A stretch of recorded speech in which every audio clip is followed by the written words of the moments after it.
slaughtered my people and make... To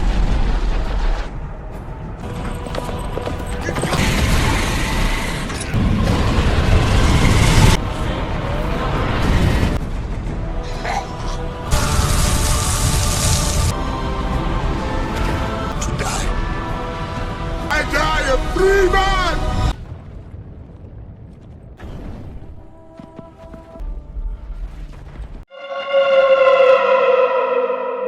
Film ini dibuka dengan gambaran sebuah desa bernama suku Keltik yang tengah bertempur melawan pasukan Romawi.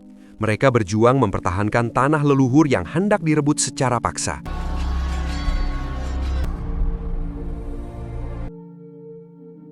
Di tengah kekacauan itu, seorang anak kecil bernama Milo, putra pemimpin suku Keltik, hanya bisa menyaksikan kehancuran yang terjadi di sekelilingnya.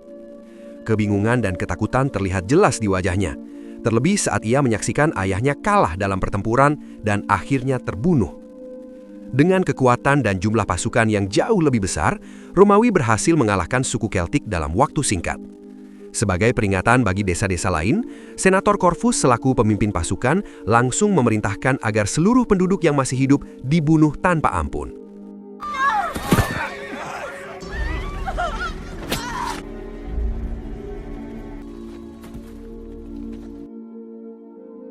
Keesokan paginya, ketika keadaan mulai sepi, Milo kecil keluar dari tumpukan mayat.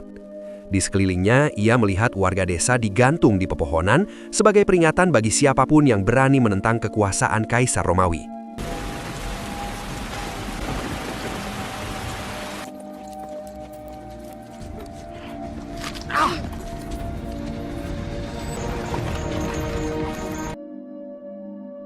"17 tahun kemudian, di Llandenium, Britania, seorang bangsawan Romawi bernama Gracchus bersama petarung andalannya terlihat tengah mencari gladiator berbakat di sebuah arena pertarungan lokal. Pada pertarungan terakhir, muncullah seorang gladiator muda yang dikenal dengan nama Celt. Sosok ini tak lain adalah Milo yang telah tumbuh dewasa. Sejak kecil, ia dilatih keras dan kini menjelma menjadi petarung yang kuat serta terampil.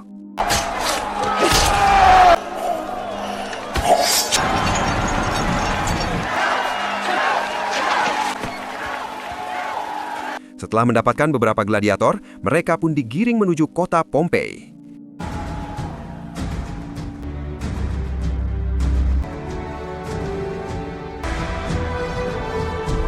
Di perjalanan, rombongan tersebut berpapasan dengan kereta milik Cassia, putri bangsawan Pompei yang baru kembali dari Roma. Insiden terjadi ketika salah satu kuda penarik kereta terperosok ke dalam lubang dan mengalami luka parah. Milo, yang berasal dari suku penunggang kuda, merasa iba melihat penderitaan hewan tersebut. Ia pun mengambil keputusan sulit untuk mengakhiri rasa sakit kuda itu dengan cepat.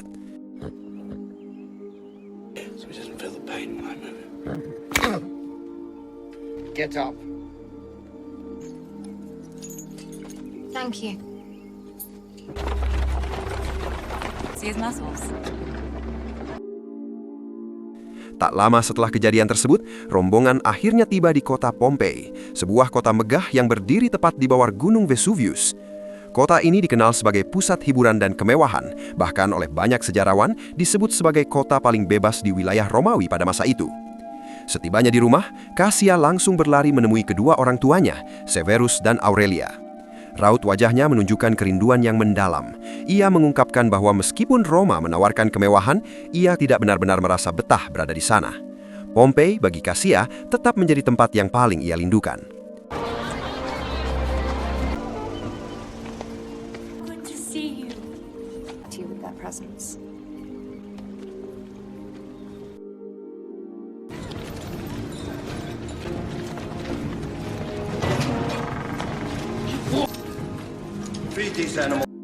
Pada malam hari, Felix, penjaga kuda keluarga Severus, membawa salah satu kuda milik Cassia untuk berlatih di kaki Gunung Vesuvius. Saat ia berhenti sejenak untuk memberi minum, tanah di sekitarnya tiba-tiba bergetar, sementara permukaan danau mulai mengeluarkan gelembung air yang tidak biasa.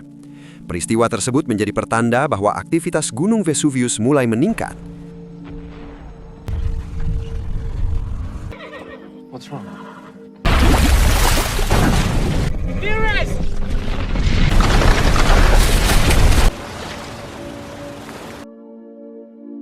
Di tempat lain, Milo bersama para budak gladiator dibawa ke arena pertarungan dan ditempatkan di penjara bawah tanah. Di sana, Milo satu sel dengan Atticus, seorang gladiator juara bertahan yang sangat dibanggakan oleh Gracchus. Keduanya dipersiapkan untuk menghadapi pertarungan besar yang akan segera berlangsung. At some point.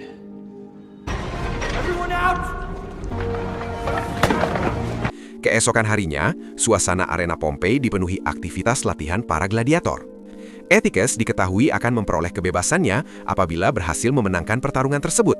Hal itu membuatnya berlatih dengan penuh semangat, terlebih setelah mengetahui bahwa lawan yang akan dihadapinya adalah Milo, teman satu selnya sendiri. Atticus sebenarnya dikenal sebagai sosok yang ramah dan menjunjung tinggi kehormatan seorang gladiator. Namun, Milo yang sejak kecil hidup dalam kebencian dan trauma memilih bersikap tertutup dan tidak mempercayai siapapun di sekitarnya. But I'm going to take it easy. Against a gladiator.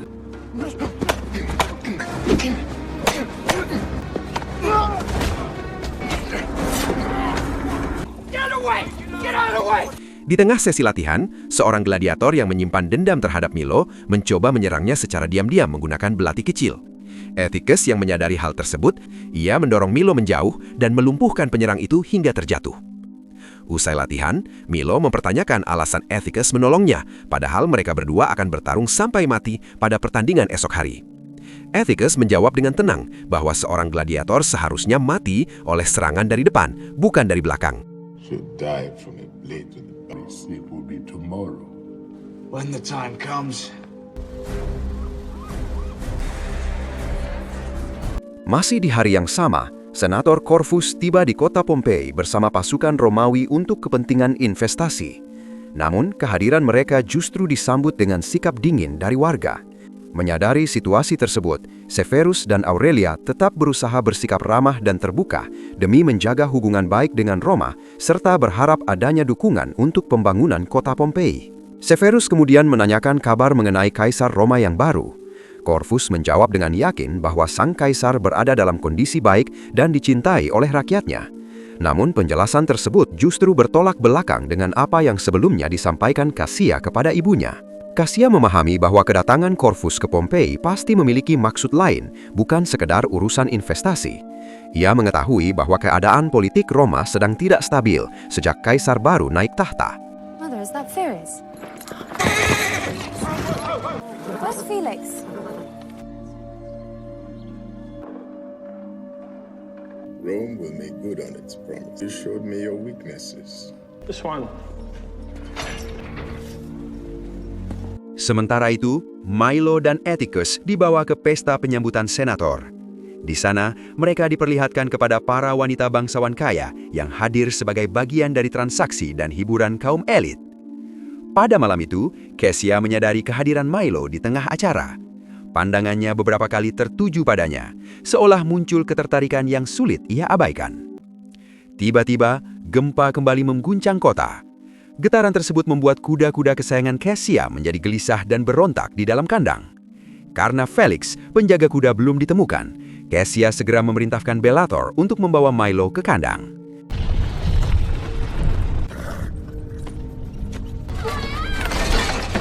It is the mountain. Milady, it's Verres. Let him. My ladies.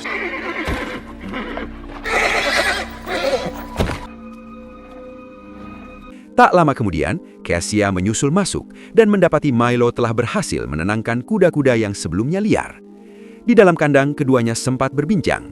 Cassia menanyakan bagaimana Milo bisa dengan mudah menenangkan kudanya. Milo menjawab bahwa ia berasal dari suku penunggang kuda, namun seluruh sukunya telah lama musnah akibat dibantai oleh pasukan Romawi. Pada awalnya, Milo mengira Cassia merupakan bagian dari pihak Romawi yang bertanggung jawab atas penderitaan tersebut.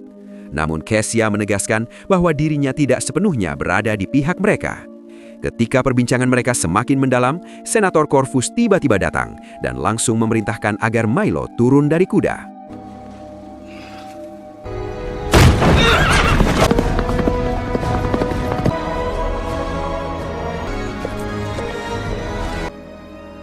What's wrong? was my choice. At what cost to you?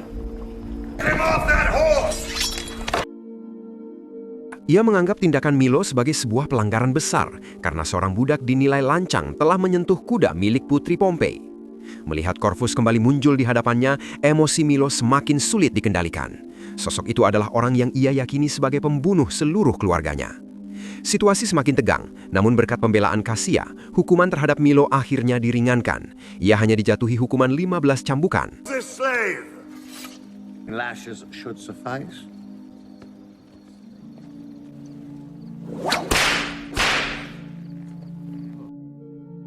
"15 lashes and he didn't make a sound. He made me feel safe. Caught the Senator's wrath. But the Senator never laid a hand on you. Has followed us back to Pompeii." Setelah hukuman dilaksanakan, Milo kembali ke sel tahanan dalam kondisi terluka. Atticus dengan tenang membantu membersihkan lukanya menggunakan air minum yang mereka miliki. Tak lama kemudian, gempa kembali mengguncang kota. Atticus meyakini kejadian tersebut sebagai sebuah pertanda dari para dewa. Milo pun merasakan hal yang sama. Ia menganggap gempa itu sebagai isyarat bahwa saatnya telah tiba untuk membalas dendam atas pembantaian keluarganya oleh Corvus. Dalam suasana yang penuh emosi, Atticus akhirnya mengungkapkan bahwa 20 tahun sebelumnya, pasukan Romawi juga datang dan membantai seluruh keluarganya. 20 years ago. Their faces, but I cannot.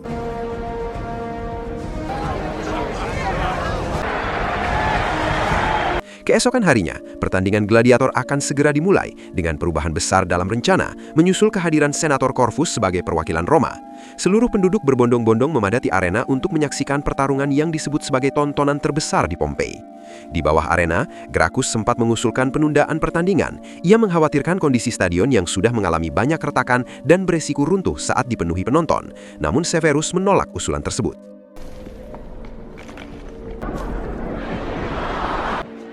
Lady Cassia. Everywhere. All new. We cancelled the games. It withstood the great earthquake. May not be. I take full responsibility.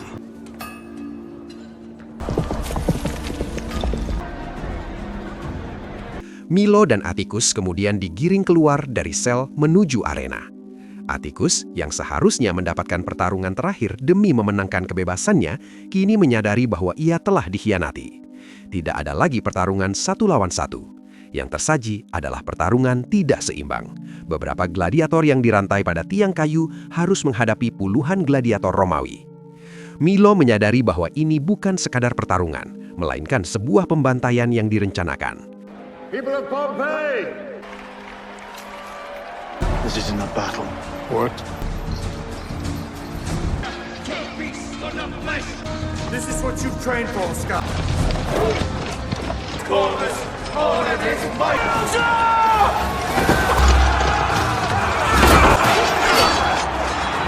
Pertempuran pun tak terelakkan. Dengan jumlah yang jauh lebih sedikit, mereka bertarung sekuat tenaga menghadapi serangan musuh. Satu persatu gladiator yang terikat bersama Milo gugur di arena. Hingga akhirnya, hanya tersisa Milo dan Atticus yang masih bertahan.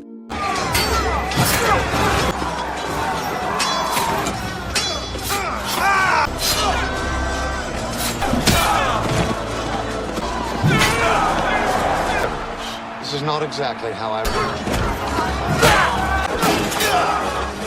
What exactly is that slave to you? Your hand in marriage. What? New emperor's ability to rule.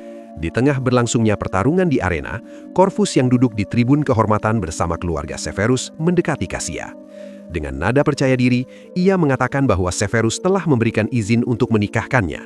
Pernyataan itu membuat Aurelia terkejut, begitu pula Cassia yang jelas tidak pernah menyetujuinya. Severus sendiri menegaskan bahwa ia tidak pernah memberikan izin tersebut. Namun semua itu ternyata bagian dari jebakan Corvus. Dengan licik, Corvus mengancam bahwa jika Severus menolak, ia akan melaporkan Pompei kepada Roma atas tuduhan menghina pejabat kekaisaran. Konsekuensinya, seluruh keluarga Severus, bahkan kota Pompei, akan menerima hukuman berat.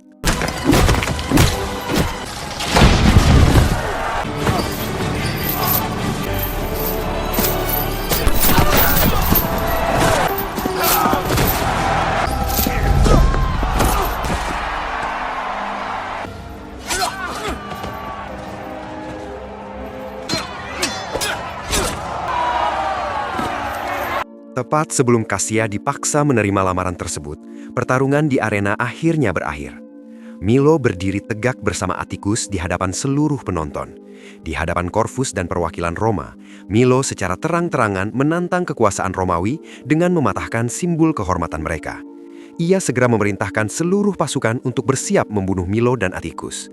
Saat pasukan telah mengangkat busur dan menunggu aba-aba, Cassia dengan cepat memberikan isyarat jempol ke atas. Perintah itu membuat para prajurit menurunkan senjata mereka. Corvus kembali murka. Ia memerintahkan agar Cassia dikurung, lalu menurunkan panglima kepercayaannya, Proculus, untuk menghadapi Milo dalam pertarungan 1 lawan 1. The wedding shall be in Rome. People of Pompeii! Face against the might of Rome!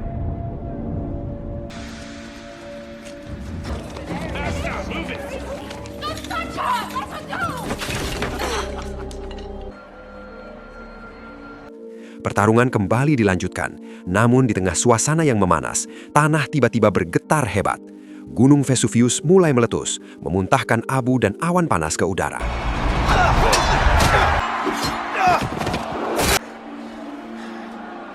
Bring the slave a better sword. Dull, is it?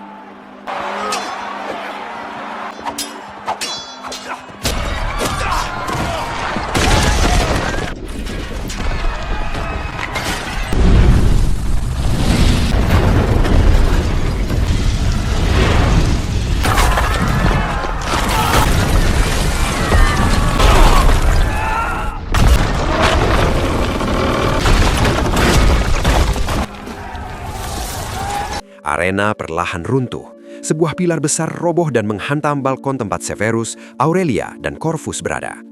Sementara itu, duel antara Milo dan Proculus terus berlangsung hingga keduanya terjatuh ke penjara bawah tanah akibat lantai arena yang terbelah. Menyadari bahwa tempat itu menjadi keuntungan baginya, Milo dengan cepat membebaskan para gladiator yang ditahan untuk menyerang Proculus. Namun Proculus berhasil melarikan diri. Dalam kekacauan tersebut, Bellator justru tewas diserang oleh para budak yang sebelumnya berada di bawah perintahnya.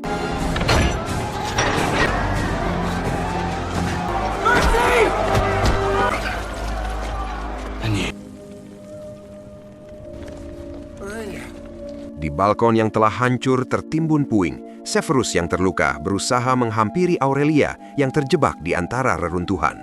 Diliputi rasa dikhianati dan amarah, Severus berniat menghabisi Corvus yang saat itu tampak tak sadarkan diri.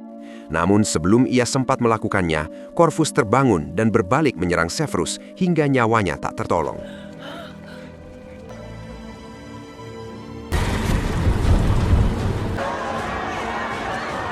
You must leave now!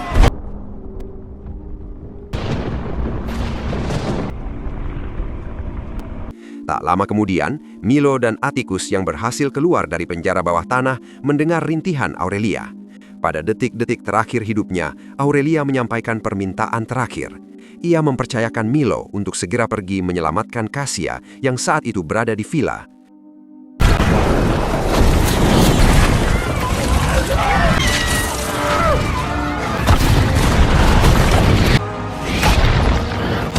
I have to find her. Sementara itu, seluruh kota Pompei mulai dilanda kehancuran. Batu-batu vulkanik bercampur pijaran api jatuh dari langit, menghantam bangunan dan meratakan apapun yang dilewatinya. Milo tiba tepat waktunya saat villa tempat Cassia berada mulai runtuh dan nyaris merenggut nyawanya. They're taking the keys.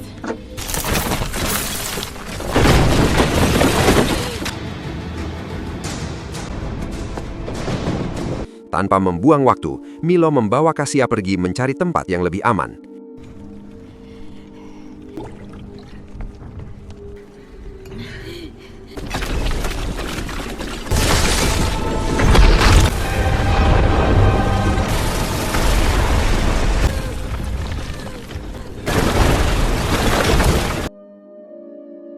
Di berbagai sudut kota, kepanikan tak terhindarkan. Warga berlarian menyelamatkan diri di tengah kekacauan yang semakin parah.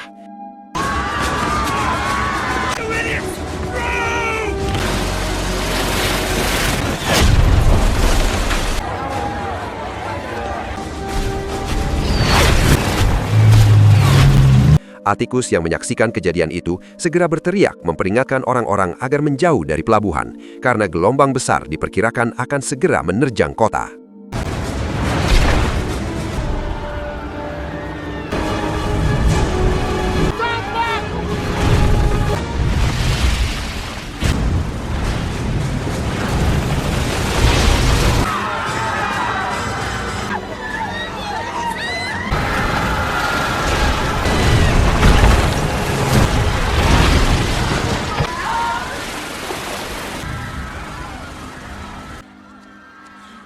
Atticus yang berusaha kembali ke kota tiba-tiba bertemu dengan Milo dan Cassia. Dengan wajah panik, ia menjelaskan bahwa mereka sudah tidak memiliki banyak pilihan. Satu-satunya tempat yang dianggap aman hanyalah perbukitan yang lebih tinggi. Namun jarak dan kondisi membuat perjalanan ke sana tidak mungkin ditempuh dengan berjalan kaki. Mereka pun memutuskan untuk kembali ke arena gladiator guna mengambil kuda-kuda yang ada di sana. The gods would never catch you. There's none. We have to find another way. Then we have to go.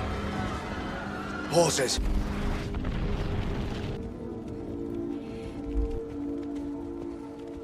Setibanya di arena, Cassia menunggu sementara Milo dan Atticus berusaha mendapatkan kuda. Di tengah penantiannya, Cassia melihat kedua orang tuanya yang telah meninggal dunia. Kesedihan itu membuatnya larut hingga tak menyadari kehadiran Corvus di belakangnya. Tanpa ragu, keduanya segera melakukan perlawanan demi menyelamatkan Cassia, sementara kehancuran Pompei terus berlangsung di sekeliling mereka. Because the property of Quintus Atius Corvus. Glory to the man who brings for the head of that slave!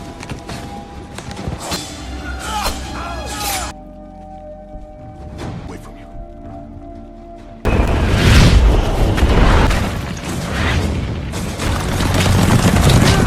Di arena, duel antara Atticus dan Proculus kembali berlangsung. Keduanya bertarung dengan kemampuan yang seimbang dan tanpa memberi celah. Proculus berhasil menusukkan pedangnya ke perut Atticus. Namun Atticus tidak menyerah. Dengan sisa tenaga, ia mematahkan pedang tersebut dan menggunakan pecahannya untuk menebas leher Proculus hingga pertarungan itu berakhir.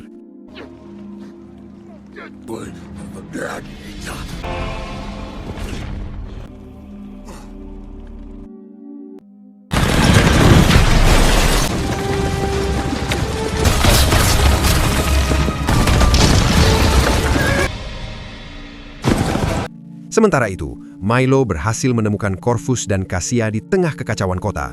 Pada saat bersamaan, kereta milik Corvus tersangkut puing dan terlempar, membuat kendalinya terlepas. Milo segera menghampiri Cassia yang beruntung tidak mengalami luka serius. Namun dari arah belakang, Corvus kembali bangkit dan menyerang. Duel pun terjadi di antara keduanya.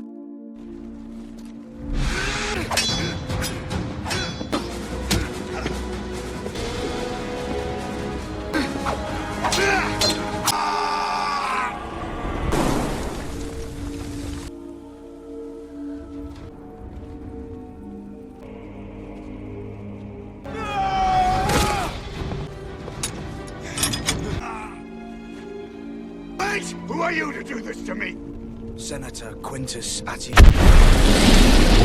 You slaughtered my people and make... Milo memilih untuk tidak menghabisi Corvus dengan tangannya sendiri.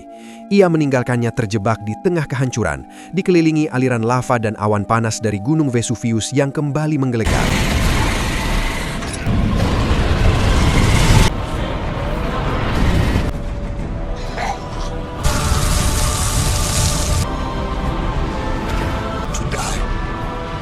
I die a free man!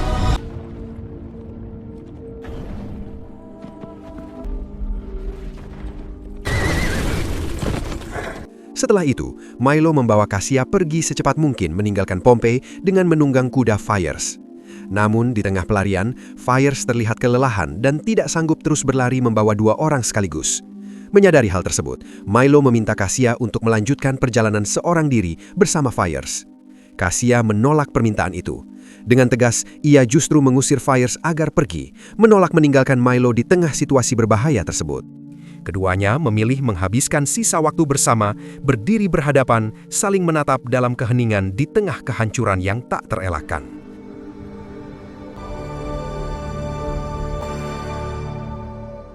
letusan Gunung Vesuvius perlahan menimbun seluruh kota Pompei. Bangunan, jalanan, dan kehidupan di dalamnya tertutup abu dan material vulkanik, hingga kota tersebut menghilang dari peradaban selama berabad-abad. Kisah ini bukan sekedar cerita fiksi, melainkan peristiwa nyata yang benar-benar terjadi dalam sejarah.